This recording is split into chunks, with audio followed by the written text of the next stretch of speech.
Picture this. You're about to land on a beach where your job basically guarantees you're going to die. Out of over 300 American Flamethrower guys who fought on Iwo Jima, fewer than 20 made it out alive. That's a 90% death rate. And once the fighting started, they had about 4 minutes to live. Would you carry a weapon that made you enemy target number 1? On Iwo Jima, some Marines didn't get to choose.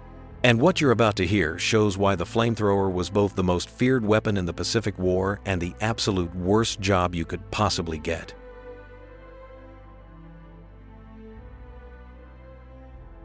When people talk about World War II in the Pacific, you hear about places like Guadalcanal or Okinawa. But Iwo Jima, this tiny volcanic rock just 8 square miles, was completely different from anything else.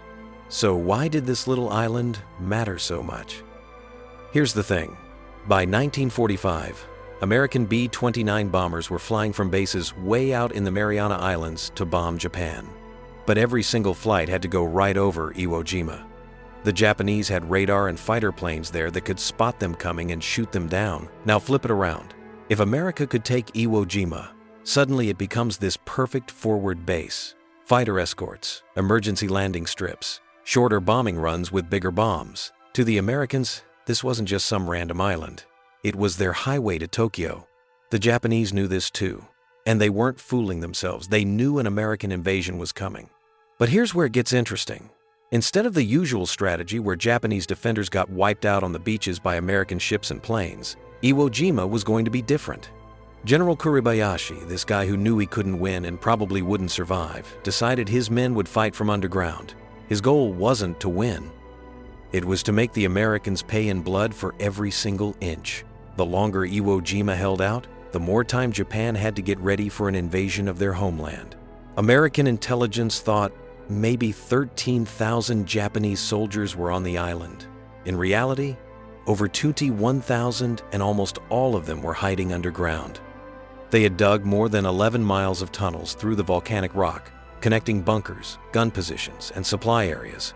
Every part of the island was mapped out perfectly. Artillery was already aimed at the beaches before the first Marine even showed up. Gun positions covered each other from multiple angles, and if one got destroyed, the defenders just disappeared underground and popped up somewhere else. So when the Americans finally attacked on February 19, 1945, they did what they always did. Battleships and cruisers hammered the island for days. Planes dropped tons of bombs. By the time the first Marines hit the beach, the coastline looked completely destroyed, but it was all a trap. The tunnels had kept the defenders safe. As Marines struggled through the island's black volcanic sand, which was like trying to run through quicksand, they noticed something weird. No shooting, no resistance, just silence. For almost an hour, thousands of Marines packed onto those beaches, waiting for the fight to start. And then Kuribayashi gave the order.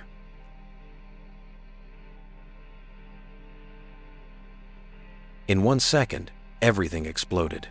Machine guns, mortars, and artillery that was already aimed perfectly opened up with deadly accuracy. The beaches, packed with Marines, shoulder to shoulder, turned into chaos. Guys were getting cut down in groups, whole squads wiped out before they could even fire back. With no cover on that open sand, every step forward was basically suicide. But the Marines kept pushing inch by bloody inch into what they were just starting to realize was a fortress island. And here's the nightmare part. There were no clear battle lines. You couldn't point and say, "The enemy's over there." Every hill, every ridge, every dark hole could have a gun in it. Bunkers and pillboxes became the Marines' biggest enemy. These weren't some cheap wooden defenses you could just toss a grenade into.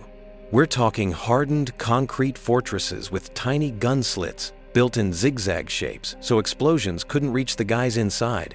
Even if you managed to blow the front door open, the Japanese weren't gone. They just moved through their tunnel system and showed up behind you. Imagine clearing out a position after losing half your squad only to get shot at from the same exact spot 10 minutes later. The whole island was like a maze. A defender in one bunker might be connected underground to 2 or 3 other positions, each one covering the others. As soon as Marines thought they had secured an area, Japanese soldiers would pop out of hidden exits and attack from behind. It was pure chaos. Marines were getting shot from angles they didn't even know existed.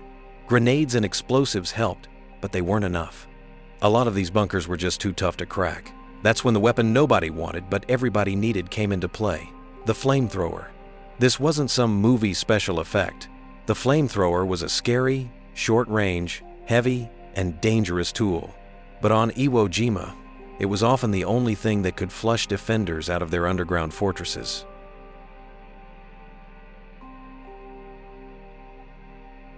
To understand why this weapon was both essential and basically a death sentence, let's break down how it actually worked. The Marines on Iwo Jima used the M2 flamethrower, America's standard model in World War II. Picture a huge metal backpack, 2 tall fuel tanks, about 2 gallons each, strapped to your back.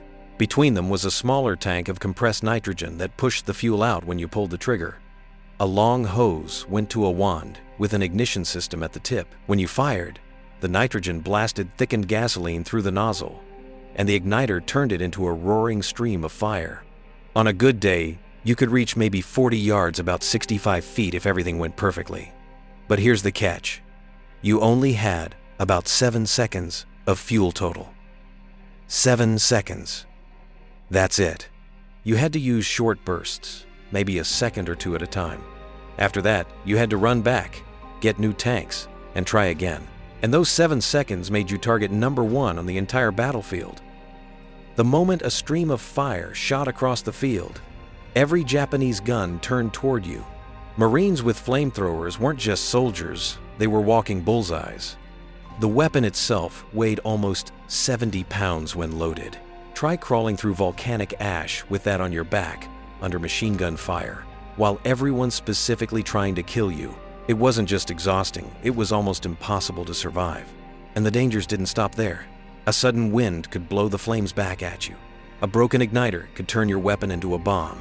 And worst of all, if you got captured, flamethrower operators weren't treated like regular prisoners. Japanese troops feared and hated them more than anyone else. Getting executed quickly would be lucky. Torture was way more likely. There's this story from Iwo Jima that really shows how bad it was. A Marine's flamethrower broke as he got close to a cave. 2 Japanese soldiers ran out, grabbed him, and dragged him inside. His squad could hear him screaming from that cave for 2 straight days. They couldn't save him.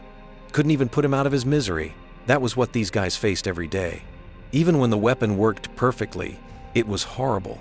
In a small bunker or cave, a burst of flame didn't just burn people. It sucked out all the oxygen and raised the temperature to almost 2,000 degrees.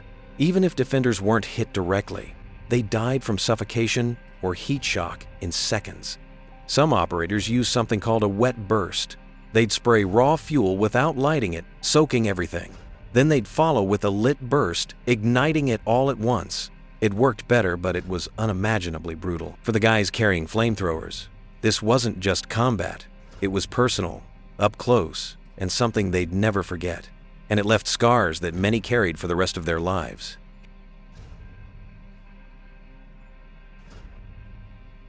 Here's the most shocking number of all. Out of more than 300 flamethrower operators sent to Iwo Jima, fewer than 20 survived.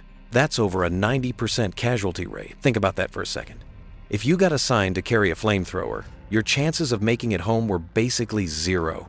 Military historians say their life expectancy was just 4 minutes once the shooting started. 4 minutes, that's barely longer than your average song. Why so short? Because flamethrower guys were instantly recognizable.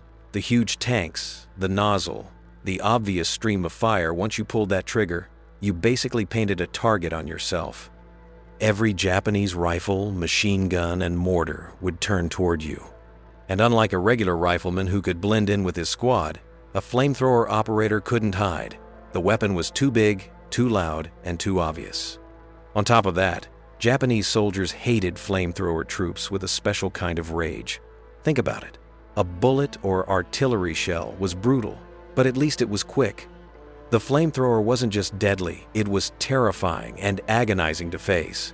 To Japanese defenders, there was no worse way to die. So if they captured a flamethrower operator alive, it usually didn't end quickly. For Marines assigned to this job, the fear wasn't just of dying, it was of being taken alive. Many carried pistols or grenades, not to fight with, but to make sure they'd never be captured. And even for the few guys who did survive, the psychological damage was enormous. Imagine being a 19-year-old kid, crawling up to a bunker and unleashing fire at point-blank range. You didn't just shoot from a distance, you saw, heard, and smelled everything.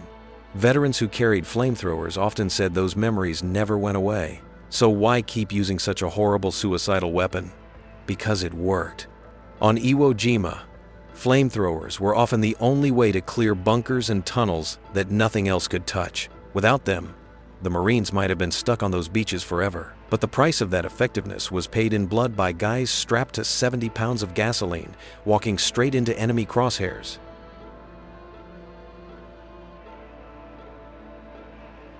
The death rate for handheld flamethrower guys was so high, the Marines needed a better option, something that could deliver the same devastating effect without sending a man to certain death. The answer came in modified Sherman tanks. These were M4A3R3 flame tanks. Some people called them Zippos. Instead of a main cannon, they had a powerful flamethrower system built into the turret. From the outside, they looked like regular Sherman tanks. But when they fired, the effect was unforgettable. A roaring jet of fire reaching out almost 100 yards. And the difference was huge. While an M2 operator had just 7 seconds of fuel total, a Sherman flame tank carried around 300 gallons of thickened gasoline. That meant they could fire again and again, clearing entire networks of bunkers without having to retreat and refuel every few seconds. But here's the thing, flame tanks weren't invincible. The moment they opened fire, every Japanese gun on the island focused on them. For defenders underground, there was nothing worse than seeing a Sherman spitting fire across the battlefield. And for the Marines inside the tank, it wasn't exactly comforting to know they were sitting on hundreds of gallons of gasoline. Still, these machines were incredibly effective. On Iwo Jima, infantry units often refused to attack fortified positions until a flame tank showed up. That's how much of a game changer they were. And it wasn't just the raw destruction. The psychological effect was overwhelming. Defenders who might have fought to their last bullet often broke and ran when they saw a wall of fire rolling toward them. In a battle where every inch of ground cost lives, that mattered. The Navy's Seabees combat engineers were key to making this work. They converted hundreds of Sherman tanks into flame tanks across the Pacific, building different models that could carry more fuel and shoot farther. On Iwo Jima, their work probably saved thousands of Marine lives. But the risk never disappeared. Whether you carried 70 pounds of fuel on your back or sat inside 30 tons of steel filled with gasoline, being a flamethrower operator, man or machine, was still one of the deadliest jobs on the island.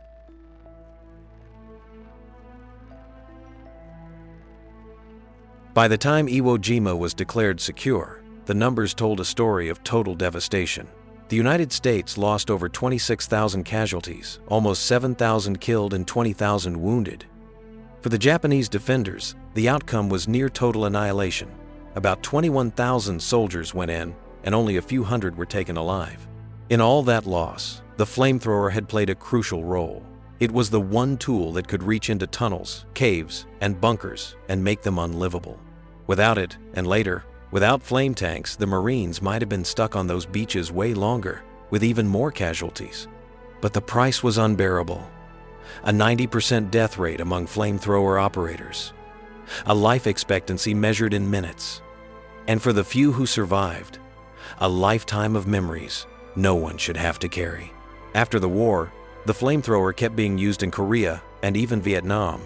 But over time, the world started seeing it less as a weapon of war and more as a weapon of terror. By the late 1900s, international treaties restricted its use. Today, most modern armies have gotten rid of it completely. But the shadow of the flamethrower remains.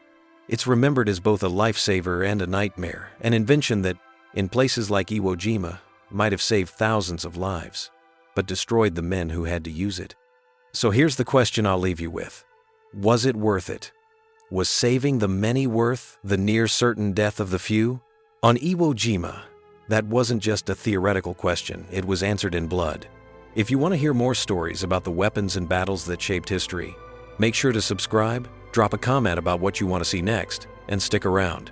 Because as dark as history gets, the stories of the people who lived through it deserve to be remembered.